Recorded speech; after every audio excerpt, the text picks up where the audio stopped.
रह रहे सुप्रसिद्ध समाज सेवी शकील सेठी जी, जो जमीन से जुड़े हुए एक जाबाज सिपाही हैं।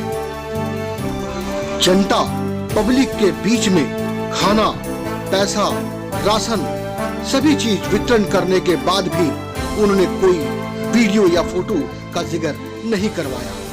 तो ऐसे जाबाज व्यक्ति से आज मुलाकात करवाएंगे जो पब्लिक के लिए कुछ संदेश देना चाह रहे हैं।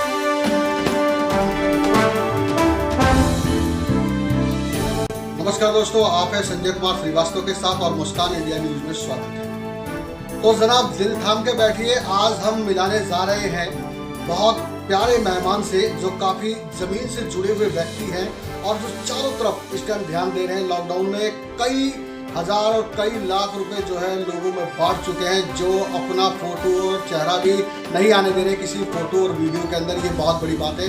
तो आइए मुलाकात करते, परिचय करवाते हैं आपसे सेठी साहब से। सर स्वागत है मुस्कान इंडिया न्यूज़ में। तो एक बार सर परिचय बता दीजिए। वैसे तो आपको पूरी दुनिया जानती है, लेकिन एक बार। Mohammad Shakeel Saifi, director of Saifi film private limited, राष्ट्रीय अध्यक्ष republican party of India Athawale.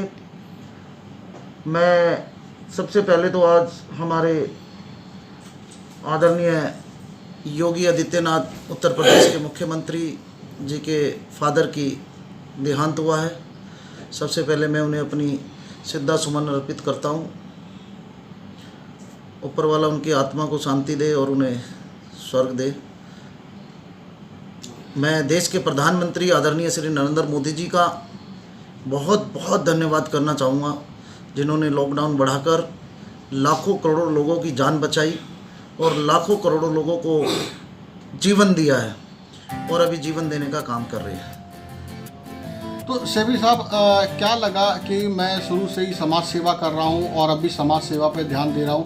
तो सर इसमें जो लॉकडाउन पे इतना लोग अफरा तफरी मची हुई है, परेशान है लोग बाग। कुछ गरीबों की बात करें तो मार ज़्यादा गरीबों की हुई है, तो सर कैसे भरपाई होगी उनकी? देखिए, हमारी केंद्र सरकार ने भी और तमाम राज्यों के मुख्यमंत्री भी प्रधानमंत्री जी के साथ कंधे से कंधा मिला करके काम कर रहे हैं। और कुछ ऐसी संस्था भी हैं मंगोलपुरी में। मैं खुद एक उदाहरण देना चाहता हूँ। मैं मुसलमान हूँ और लोग जो ये अफवाह फैला रहे हैं कि मुसलमान ने ये कोरोना फैला दिया या ये कर दिया।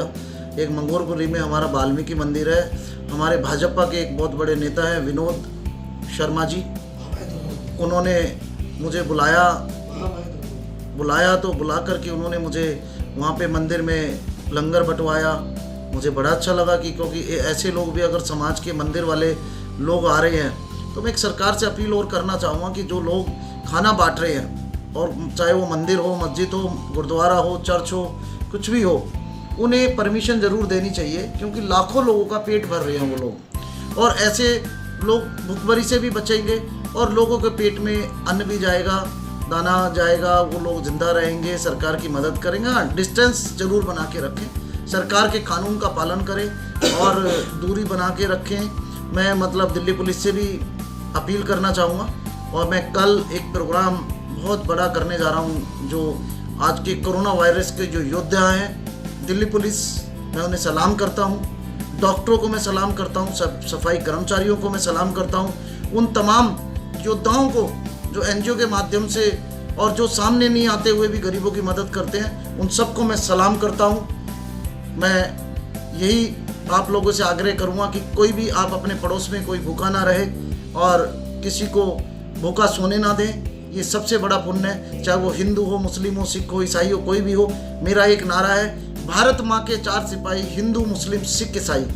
जय हिंद, जय भारत। सर मैं जानना चाहूँगा, अगर पुरानी संस्कृति की बात करें तो पुराने टाइम में अगर जो है जिस टाइम पे चूल्हा जला करते थे और पुराने लोग हुआ करते थे, काफ़ी मेहनत मशक्क़त क्या करते थे खेती बाड़ी के अंदर और चूल्हे की रोटी खाया करते थे। उस टाइम पे ऐसी कोई बीमारी जल्दी से नहीं पनपती। लेकिन प्राचीन जो किताब इतिहास चला आ रहा है उसके अंदर लिखा हुआ है कि हर 100 साल के बाद ऐसी विपत्ति पूरे देश पे आती है। तो ऐसा क्या कारण रहा? क्या संस्कृति लुप्त हो गई या संस्कृति वापस आने का कोई चांस है, या फिर देश को ज़रूरत है संस्कृति की? देखिए, 1400 साल बाद इतिहास गवाह है कि 1400 साल बाद ये स्थिति ऐसी आई है जिससे लोग आज घरों में दबे बैठे हैं। चाहे वो अमीर हो, चाहे गरीब हो, चाहे कुछ हो।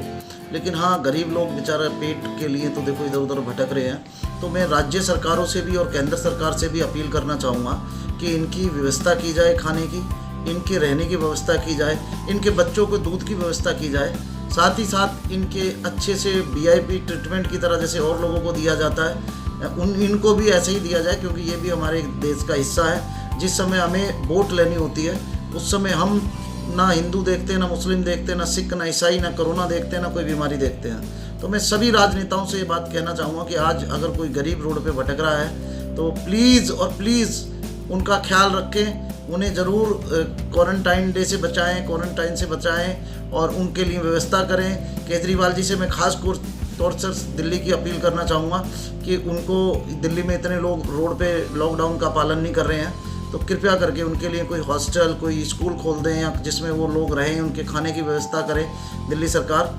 तो मैं ये अपील ज़रूर करना चाहूँगा।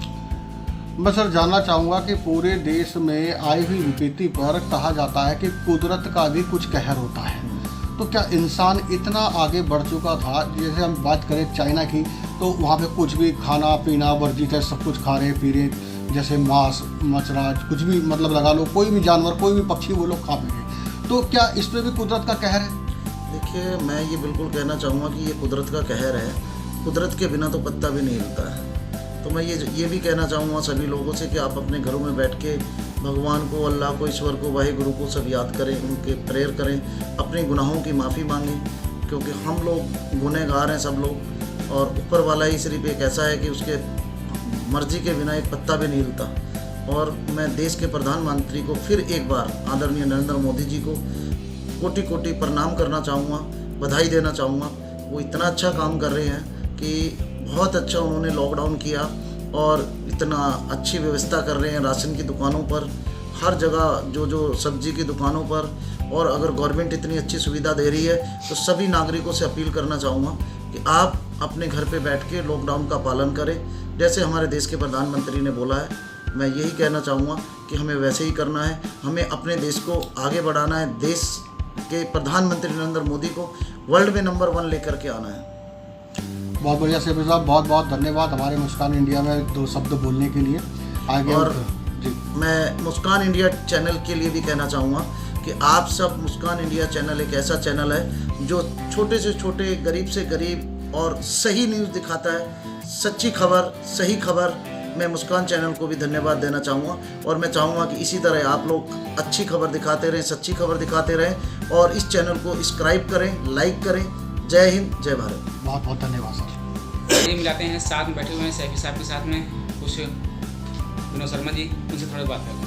मैं विनोद शर्मा मंगोलपुरी विधानसभा में रहता हूँ और आज मैं आपके माध्यम से कहना चाहता हूँ, हमारे शकील भाई सेपी जी जो राष्ट्रीय नेता है, वैसे तो मैं उनको पिछले 32-33 सालों से जानता हूँ कि जब भी कोई ज़रूरतमंद उनके द्वार पे आता है तो वो खाली नहीं जाता और समय समय पर वो जिस प्रकार से वो गरीबों की, ज़रूरतमंदों की सहायता करते हैं, पूरा इंडिया जानता है। और मैं बधाई देना चाहता हूँ हमारे NDA के प्रमुख घटक दल रामदास अठावले जी, जिनकी RPI Republic party of India के रामदास अठावले जी को बधाई देना चाहता हूँ कि शकील भाई जैसे व्यक्तिगत इंसान को, जिन्होंने जो समय समय पर गरीबों की सेवा करते रहते हैं, उनको अपनी पार्टी का राष्ट्रीय अध्यक्ष बनाया माइनॉरिटी मोर्चे का।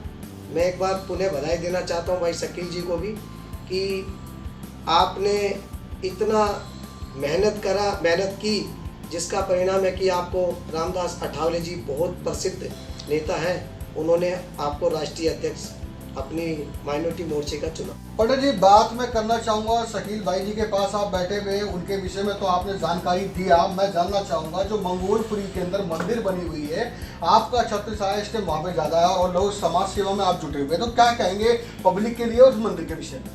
देखिए, आज पब्लिक का पूरा सहयोग हमारे महामाया दुर्गा मंदिर में मिल रहा है और ज़रूरतमंद लोगों को जिस प्रकार से दिल्ली सरकार वो खिचड़ी टाइप जो मिड डे मील का खाना आंगनवाड़ी में छोटे बच्चों के लिए आता था, एकदम घटिया क्वालिटी का, ऐसा दिल्ली सरकार खाना देती थी। एक दिन अचानक मैं बैठा हुआ था वहाँ पर, तो मेरे पास हम भी थोड़ा बहुत जितना सहयोग होता था हम कुछ कर रहे थे वहाँ पर। तो एक दिन पुलाव बनाए हमने, तो मेरे पास एक प्रेग्नेंट महिला आई। उन्होंने कहा, मैंने कहा जी हमारे पास पुलाव है तो आप ले लो। उन्होंने कहा भाई साहब मुझे काफ़ी दिन हो गए ये चावल और खिचड़ी वगैरह खाते हुए, तो मेरे हाथों में और पैरों में सूजन आ गई है। तो उन्होंने कहा जी मुझे रोटी चाहिए। तो मेरे दिमाग में अचानक आया, हमारे इसके अल्पसंख्यक विभाग के रिपब्लिक पार्टी ऑफ इंडिया के मेरे भी दिमाग में आया भाई शकील सैफी जी जो राष्ट्रीय नेता भी है और ज़रूरतमंदों की सेवा करते हैं। अचानक मैंने भी इनको मंदिर पे इनवाइट किया कि हम इस प्रकार से हम करना चाहते हैं। तो इन्होंने ही प्रोत्साहन बढ़ाया हमारा, और लगातार इनके प्रयास से इनका पूरा योगदान है उस मंदिर के अंदर, जो आज तक वो भंडारा चल रहा है जितना भी हो सकता है। हमने रोटी बैंक बनाया और वहाँ पर रोटी और सब्जी हम देते हैं, और वहाँ के जो ज़रूरतमंद है बेचारे काफ़ी खुश हैं कि वो लोग, और मैं भी चाहूँगा कि शकील भाई जैसे लोग आगे आएँ और इस प्रकार से हर एक जगह वो करें। और एक बार फिर मैं धन्यवाद देना चाहूँगा भाई शकील सैफी साहब का कि उन्होंने जिस प्रकार से लोगों को सहयोग करते हैं, उनका बहुत बहुत धन्यवाद। और हमारे मंदिर में निरंतर, वैसे मैं मंदिर का भी अध्यक्ष हूँ निरंतर, और जब तक मैं चाहूँगा कि जब तक लॉकडाउन है हम कोशिश करते रहेंगे। ऐसे शकील भाई जैसे लोग हमें सहयोग करते हैं तो ऐसे और भी जगह जगह सहयोग करें।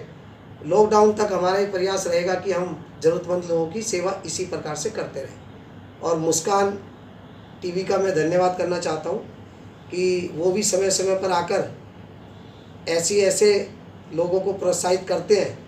मैंने और भी जगह सुना कि मुस्कान टीवी वाले भी सच्ची न्यूज़ दिखाते हैं, सच्ची खबर दिखाते हैं, उनका भी धन्यवाद। तो देखा दोस्तों, हमने आपको सैफी साहब से मिलवाया और हमारे पंडित जी से मिलवाया, जो बराबर इस टाइम लॉकडाउन स्थिति में जो पूरे देश में अर्थव्यवस्था बिगड़ी हुई है, इस समय में काफ़ी मदद कर रहे हैं लोगों की, और जो है ऐसे दानी पुनियों की ज़रूरत है। तो जुड़े रहिए हमारे साथ, अगले प्रोग्राम में फिर दिखाएंगे सैफी साहब का अगला कार्यक्रम।